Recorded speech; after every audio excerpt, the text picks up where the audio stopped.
Bom, gente, quem tá nervoso aí? Ansioso. Vai adiantar alguma coisa? Não vai adiantar nada, né, Matheus? Não vai adiantar nada, só vai trazer e potencializar aqueles pensamentos que não são bons, né? Você vai começar a se duvidar da sua própria pessoa, vai falar, pô, será que eu sou capaz? Será que eu consigo? Será que eu vou estar preparado? A gente nunca está preparado. A gente vai lá e faz.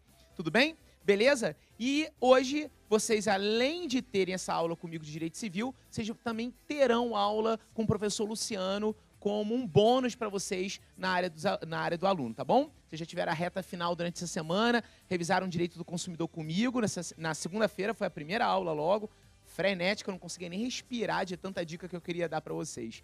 E aí tiveram aula também com o Beto e com o Lu, e agora aula comigo. A gente vai revisar pontos que são comumente, como o Matheus citou aqui, indagados e repetidos pela FGV com relação à parte dos contratos e da responsabilidade civil. São dois pontos fundamentais da matéria. O primeiro ponto que eu gostaria de destacar com vocês sobre o tema contratos é o assunto de vícios redibitórios. Quando a gente fala de vícios redibitórios, logo nos vem à mente a ideia do que é um vício oculto.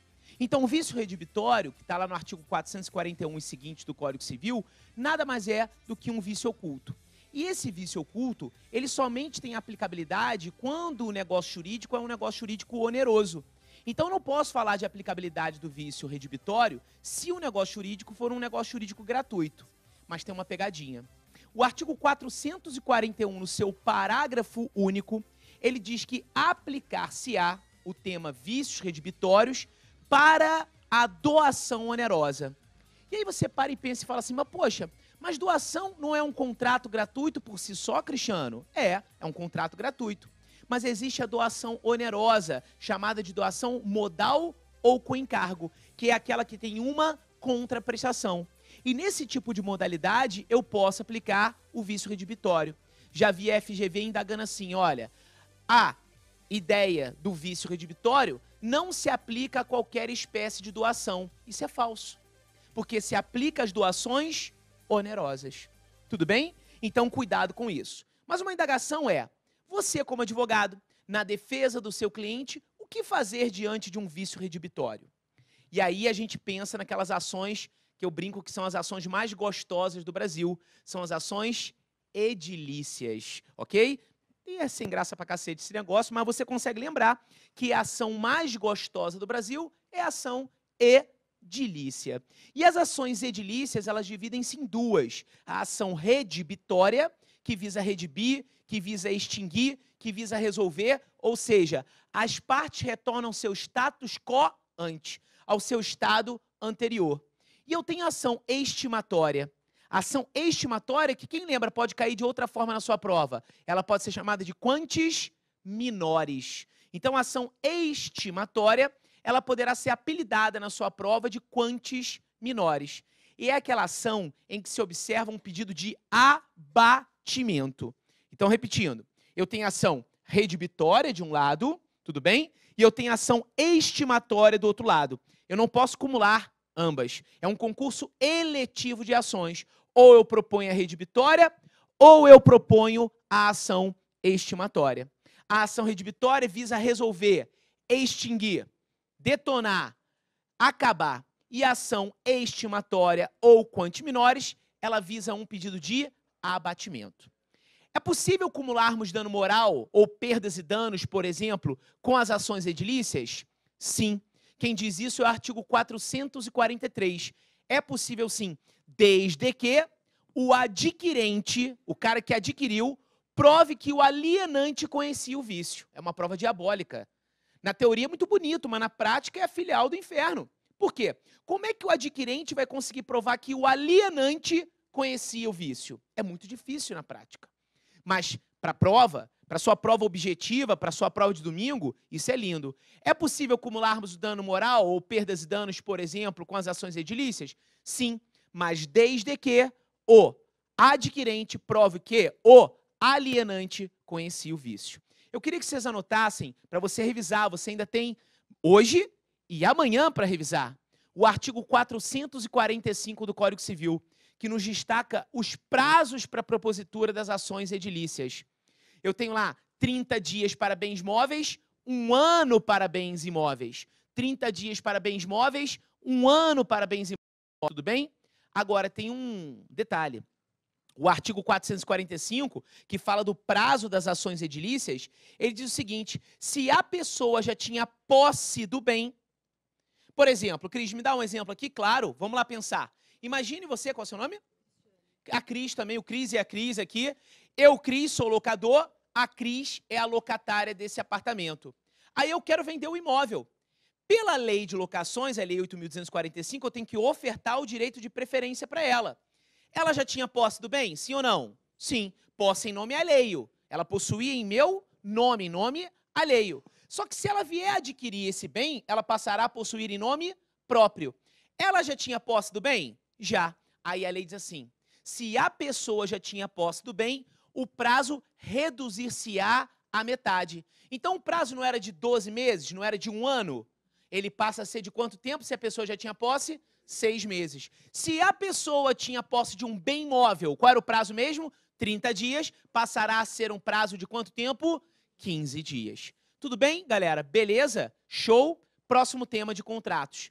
Evicção. Cris, o que é evicção? Está presente lá do artigo 447 do Código Civil ao artigo 457. São 10 artigos. Lembre, o que é evicção? A doutrina clássica, que não é adotada pela FGV, a FGV segue a doutrina moderna, diz que a evicção ela dar-se-á pela ocorrência de uma sentença ou de uma apreensão administrativa. Então, a evicção ela pode ter 2 motivos: uma sentença ou uma apreensão administrativa.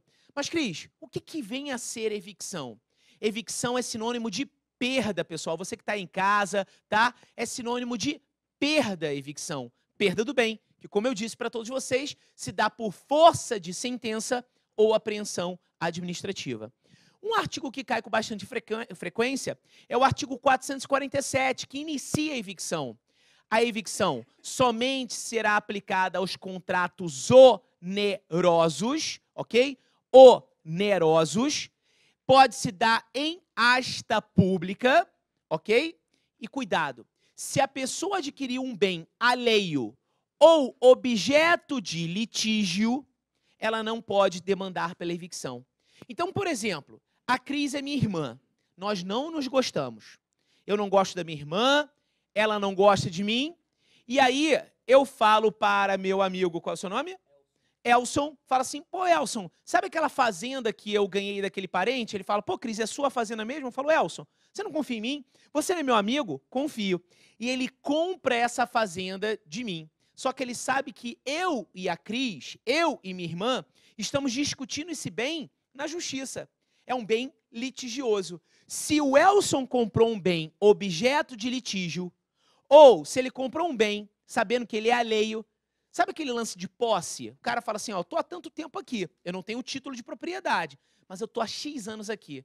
O cara compra um bem que ele sabe que é alheio. Não é daquele cara que ele está comprando, tecnicamente não, a não ser que ele tenha preenchido os requisitos da usucapião. Porque a sentença da usucapião ela é declaratória ou constitutiva, gente? Declaratória. O juiz só declara que aquela pessoa já alcançou o título da propriedade. Beleza? Então, pare e pense. Se a pessoa adquirir um bem alheio ou objeto de litígio, como o caso do Elson, ele não poderá demandar pela evicção. Show de bola? Gente, vamos imaginar aqui o seguinte: eu, Cristiano, acabei de assinar um contrato e percebo claramente que esse contrato ele já nasceu desequilibrado. Ele não é um contrato equilibrado desde o início.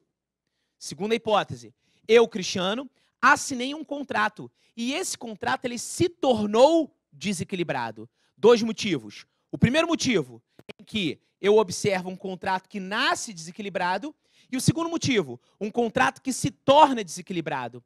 Aqui eu tenho a diferença da tal chamada lesão para a onerosidade o quê? Excessiva.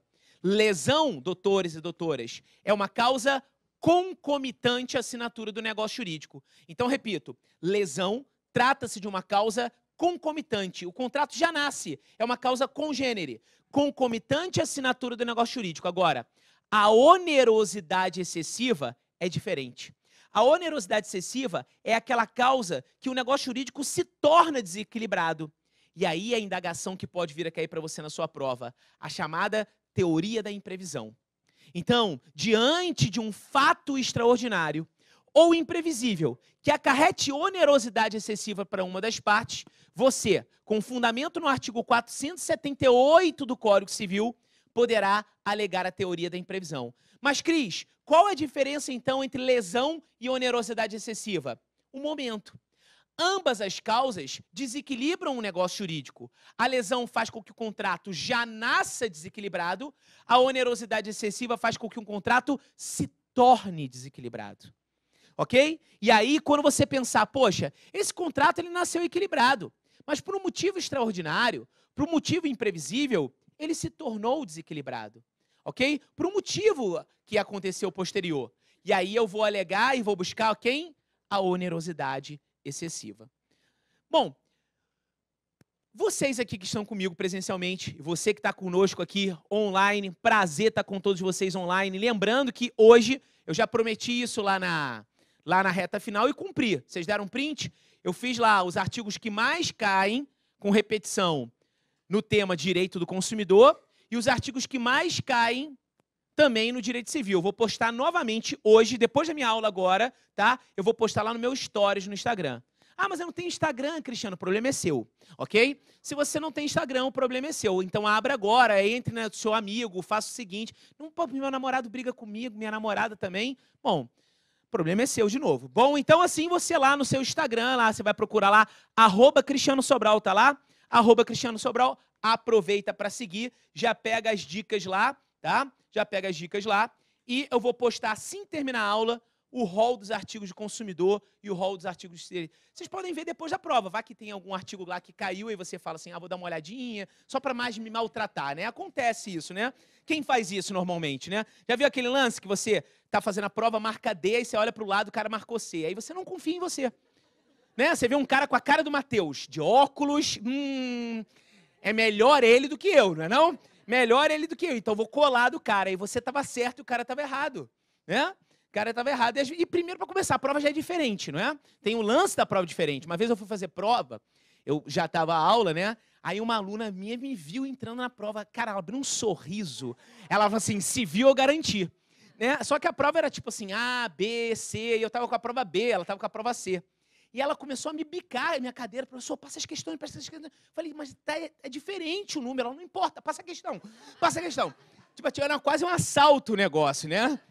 Tipo Paulinho aí que tá com aquele gorro de meliante, né?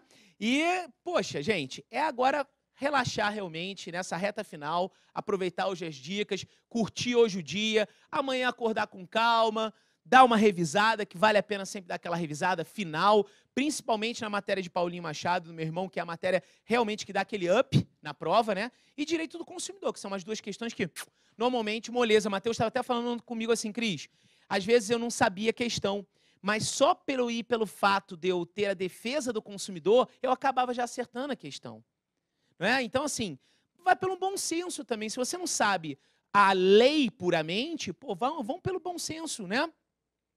Beleza. Agora, claro, esse bom senso não dá para fazer com filosofia, né? Não dá. Você vai, o Bob hoje, você vai estudar Bob hoje, ou o do Working lá que o Bernardo fala, o Bob eu falo que eu conheço só o Bob Marley, né? O Bob normal, aquilo não dá para aprender. Então, marca C. A dica, as duas questões que caíram na prova, marca C. Pois bem, gente, qual é o contrato que vocês acham que mais nós realizamos no nosso cotidiano?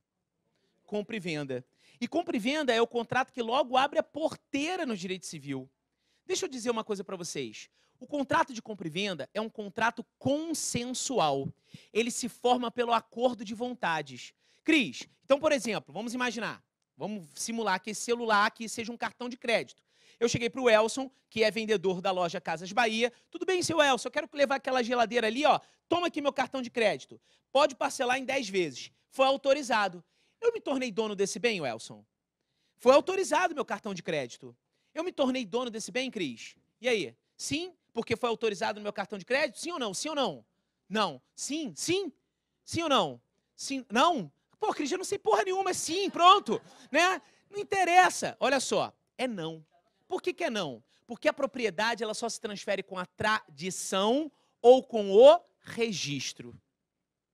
para alguns populares é registro, né? Então, o registro para os bens imóveis e a tradição para os bens móveis. Quando a sua venda é autorizada no cartão de crédito, o que ele tem? Um compromisso, uma obrigação. Uma obrigação de se entregar uma coisa certa. É diferente, por exemplo, dos contratos que nós chamamos de contrato real ou contratos reais. A compra e venda é um contrato consensual, como dito. Eu não posso confundir com um contrato real. Ah, Cris, me dá um exemplo de contrato real. Comodato, mútuo, depósito. O que é um contrato real? Que é aquele que, além de ter a vontade, tem que ter a entrega efetiva do bem. Então, por exemplo, comodato não basta a vontade. Eu tenho que ter a vontade junto com a Cris e entregar aquele bem infungível para ela. O contrato de compra e venda não. Basta que haja a vontade. Um dos artigos mais citados em provas para o contrato de compra e venda é o artigo 496 do Código Civil, que ele fala da venda de ascendente para descendente. É possível a venda de ascendente para descendente? Sim, é possível. Mas se não houver o consentimento, a lei diz que é anulável. Então é o seguinte, é possível a venda de ascendente para descendente? Sim ou não? Sim. Mas se não houver o consentimento, o negócio jurídico será anulável. Só que a lei, se você for ver o artigo 496, não nos trouxe o prazo para anulabilidade. A lei falou o seguinte, ó, o negócio jurídico ele é anulável. E aí eu lembro uma coisa lá da parte geral para vocês. Toda vez que a lei dispuser que o negócio jurídico é anulável e não trouxer o prazo para anulabilidade, eu irei me valer de 2 anos decadenciais. Artigo 179 do Código Civil. Então, toda vez que a lei dispuser que o negócio jurídico é anulável e não nos trouxer o prazo para anulabilidade, eu irei me valer de 2 anos decadenciais. É o artigo 496, combinado com o artigo 179. Se você for pegar o seu VAD, o seu código, tem uma súmula lá ainda, a súmula 494 do STF. Essa súmula não tem mais aplicabilidade, tá, gente? Cuidado. É uma súmula que falava de um prazo vintenário e prescricional. Estava de acordo com o Código Civil anterior, o Código Civil de 1916. Nada a ver com esse código atual, tudo bem? Então, o artigo 496, ele é muito citado no contrato de compra e venda. Quer uma dica final? Aquela dica para você revisar? A partir do artigo 505 do Código Civil, eu tenho aquelas cláusulas que são chamadas de cláusulas adjetas ou pactos especiais. Vamos aqui imaginar, rapidinho. Eu tenho esse contrato aqui de compra e venda. Imagina que isso aqui é um contrato de compra e venda. Eu posso inserir uma cláusula especial nesse contrato. É esse chamado, obrigado, é esse chamado pacto adjeto.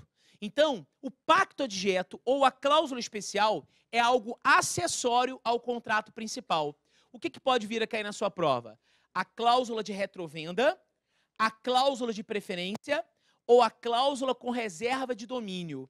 É muito tranquilo isso, gente, não tem nenhuma dificuldade. Na verdade, direito civil não é uma matéria difícil, né? Direito civil é a nossa vida, desde que você respira até a sua morte. Só que, sei lá, acho que algumas pessoas complicam o direito civil. É que nem assim, a vida é difícil? É difícil. Mas você pode levar a vida suave, não pode? Você mesmo que complica a sua vida. E direito civil é a mesma coisa. O direito civil, ele é a nossa vida. Se você quiser complicar o direito civil, você vai complicar. Então, é simples. Tenta descomplicar o direito civil, que você descomplica a sua vida. Tudo que você faz no seu cotidiano está dentro do código. Tudo.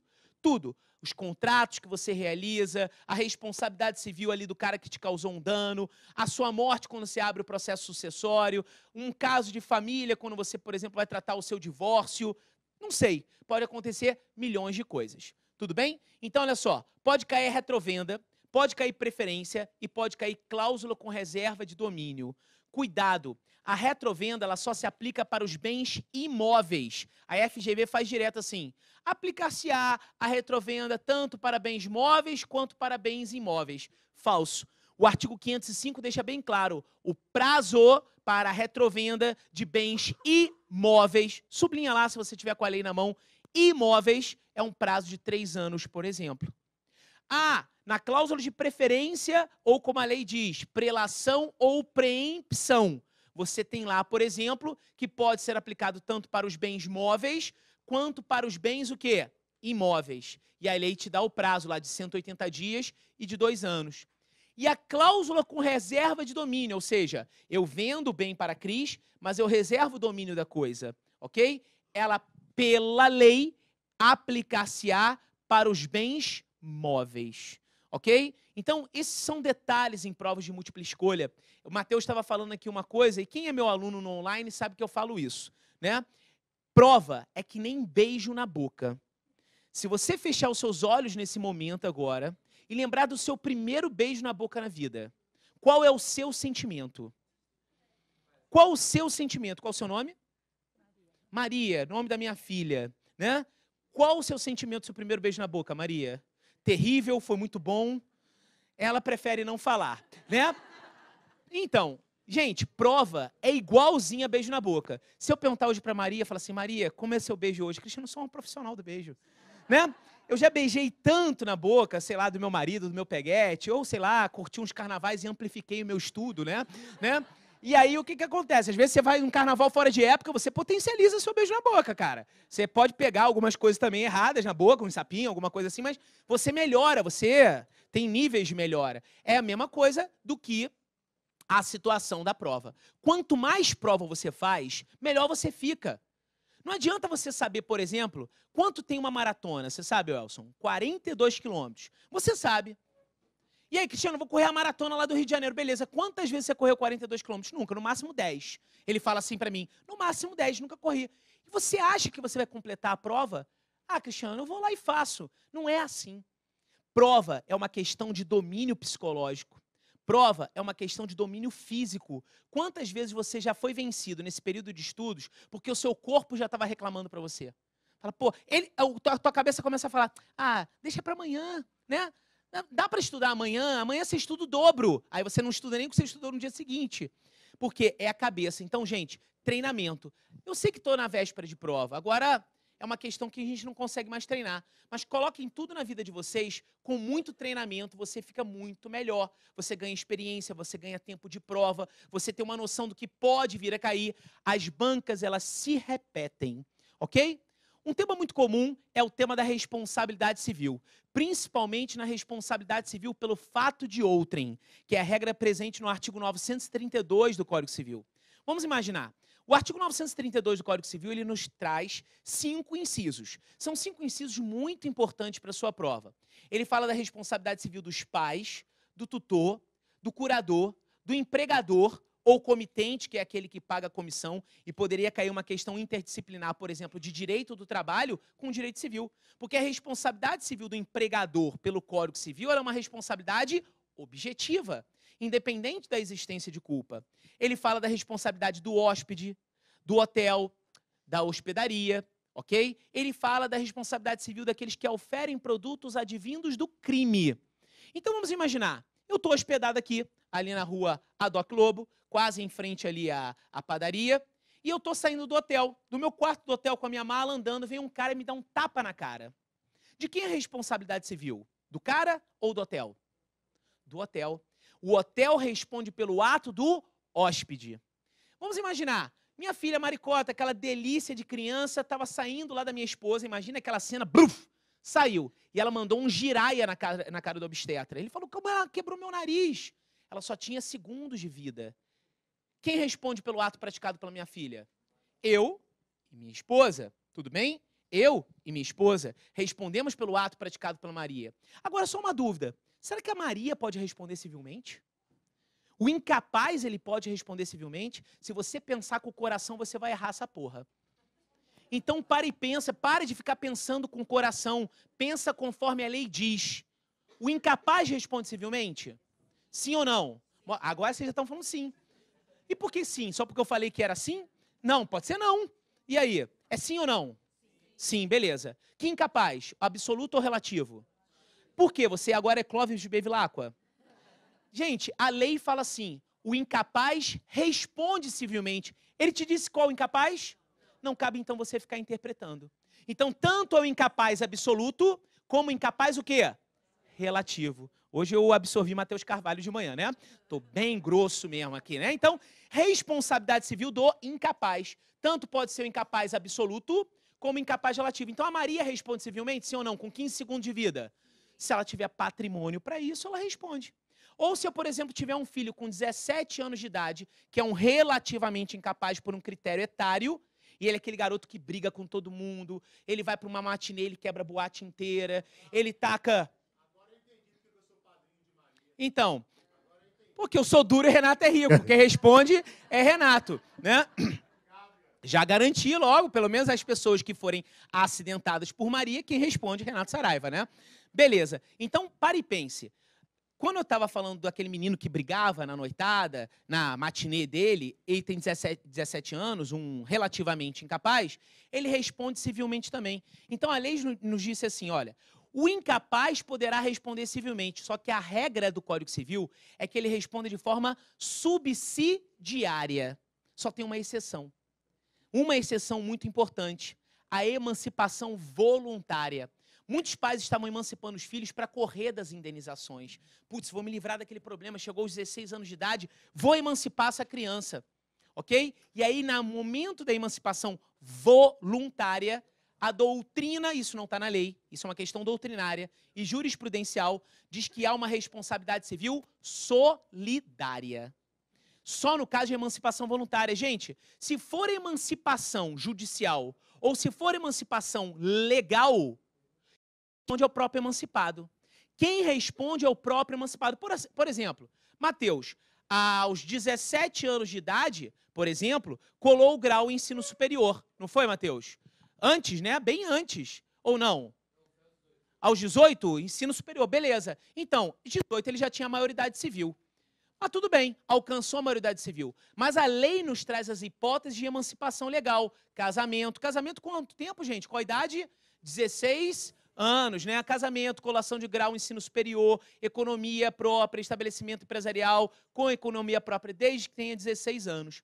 Eu tenho 3 espécies emancipatórias. A emancipação legal, judicial e a voluntária. Qual é a única que acarreta a responsabilidade solidária? A voluntária. Todas as outras, quem responde é o próprio emancipado. Lembra da responsabilidade civil pelo fato de outrem que eu falei? Que eram 5 incisos? Pai, tutor, curador, empregador, comitente, hotel, hospedaria, onde se albergue por dinheiro e aqueles que oferem produtos do crime. Todos respondem objetivamente. Todos. Aí uma clássica pergunta, Cris, é aquela: é cabível o direito de regresso? Por exemplo, matéria de Rafa.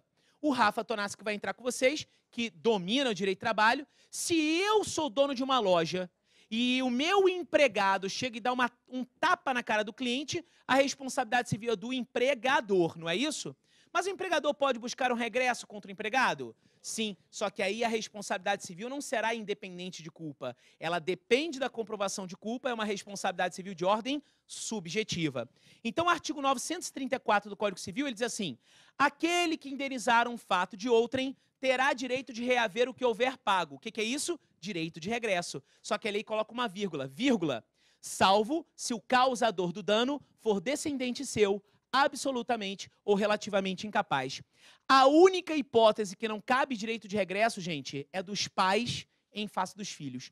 Jamais os pais terão direito de regresso em face dos filhos, ok? Então, se eu indenizei um ato praticado pela Maria, eu jamais poderei buscar essa indenização de volta. Tudo bem, Renato? Então, você, se indenizar um ato de Maria, jamais poderá buscar o seu direito de volta. Tudo bem? Só estou te avisando isso, que você se deu mal. Vem para cá, porque já acabou meu tempo e é o momento de você entrar aqui novamente, né? Muito bem. Agora eu entendi porque eu sou padrinho de Maria, né, amor? Maria linda, maravilhosa. Sobral. Oi. 1 minuto para você dar uma palavra de incentivo para todo mundo que está aqui, a galera de casa. Na verdade, esse minuto é o que eu falei no início. É você ir e fazer. Feito é melhor do que perfeito. Vá e faça. O momento é de você sair dessa zona que você se encontra e ter esse poder da ação para que você venha potencializar a sua vida. Pode ser que não seja agora? Pode ser. Mas vai ser no momento posterior. Continue insistindo até que as barreiras da sua vida sejam rompidas. Todos nós possuímos desafios, Cada um tem uma dor diferente, cada um tem um problema diferente aqui, cada um tem uma história diferente. O mal do ser humano é achar que a história dele é sempre pior do que a da outro. E aí, normalmente, a gente sempre se vitimiza com relação a isso. Ó, Deus, é síndrome de Gabriela, né, Renato? Ó, isso tudo acontece comigo. Mas eu me lembro muito da minha infância, quando me vem aquele filme da Alice no País das Maravilhas, quando a Alice encontrava o gato e falava assim, para qual caminho eu devo seguir na minha vida, gato? E o gato falava, depende para onde você quer ir. Então, você pode ter uma vida cheia de vitórias, frutífera, uma vida linda ou uma vida medíocre. Só depende de vocês. Salva de palmas aí pro Cristiano Sobral. Valeu, Sobral. Obrigado, Obrigado, garoto. tchau, Bom tchau, retorno. tchau.